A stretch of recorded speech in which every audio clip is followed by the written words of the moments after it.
Hello guys, welcome back to my channel.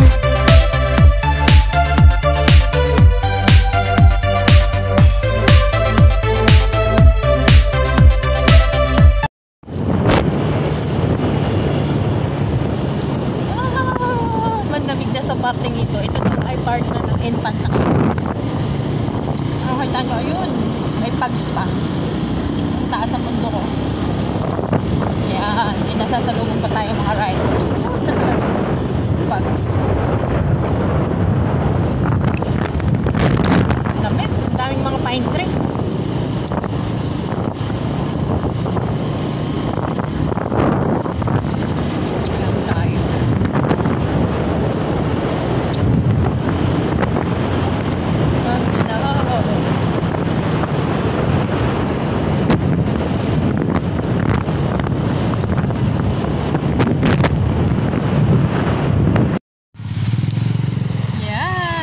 Tayong magandang tubig dyan. Ayan o. Pwede rin maligo. Ang ganda. May talong tumuntos. Ayan no. Yun. Ha? Wait lang. Hindi naman tubig.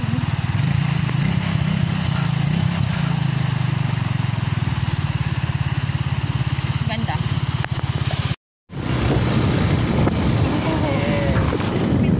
Ay, dito yung Pinlock Falls. Papasok doon.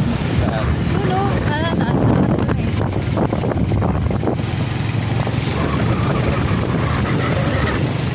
Oh, pangilan tulay na tayo dami dito. Apat. Riders.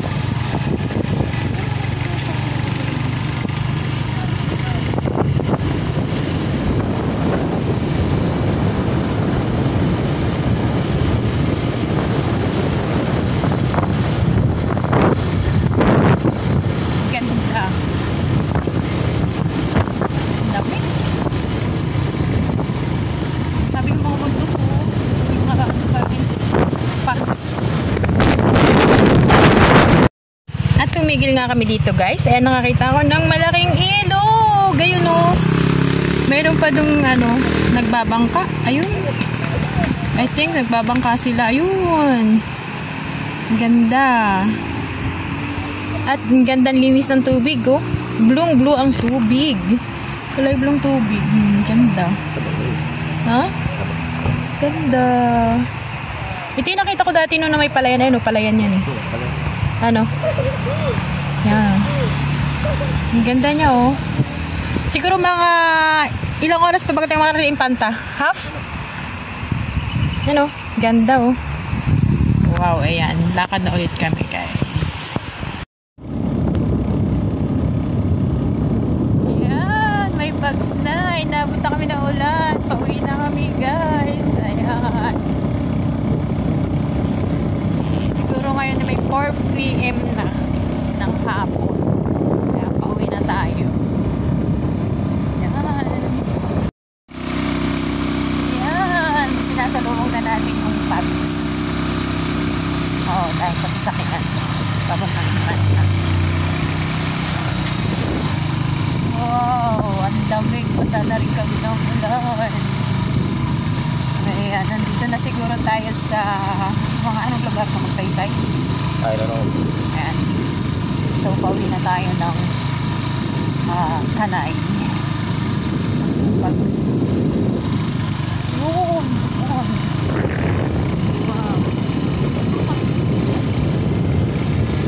Ayan, puro pine tree. Nakakita natin dito. Ayan, puro pine tree yan. Kapalang bags. Hindi naman tayo punto sa taas. At lumalamig na din. Ayan.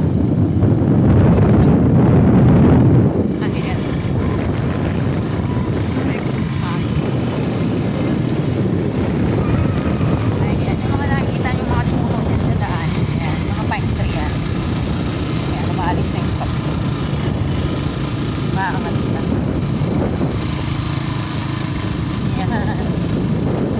Mga nagso-shortcut papunta ng Infanta Quezon galing Manila dito dumaan na.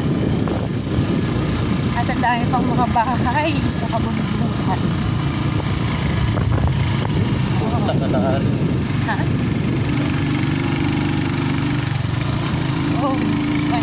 lugar. Ganda.